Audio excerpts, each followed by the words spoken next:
தவிக தலைவர் விஜய் தமிழகத்தை ஆளுவதை யாராலும் தடுக்க முடியாது என அக்கட்சியின் தலைமை ஒருங்கிணைப்பாளர் செங்கோட்டையன் தெரிவித்தார். திருப்பூர் மாவட்ட மாநகர தவிக நிர்வாகிகள் ஆலோசனை கூட்டம் நடைபெற்றது. இதில் பங்கேற்று பேசிய செங்கோட்டையன் தேர்தல் வியூகங்கள் குறித்து நிர்வாகிகளுடன் ஆலோசனை மேற்கொண்டார்.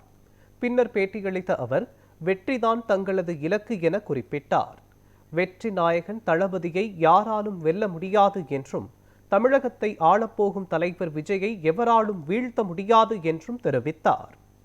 எல்லோரும் எதிர்பார்ப்பது தமிழகத்தை ஆளுவதற்கு தமிழ் மொழியை ஒரு பிறந்திருக்கிறார், நாளை தமிழ் மொழியை ஆளப்போகிறார், அந்த தலைவர் வர வேண்டும் என்று மக்கள் சக்தி ஒன்று கூடியிருக்கிறது, இளைஞர்கள் ஒன்று கூடியிருக்கிறார்கள்.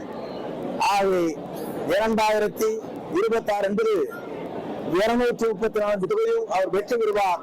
எந்த சக்தியாலும் அதை தடுத்து வைக்க முடியாது என்பதை நான் நேரத்தில் பணிவன்போடு நான் தெரிவித்துக் கொள்கிறேன்.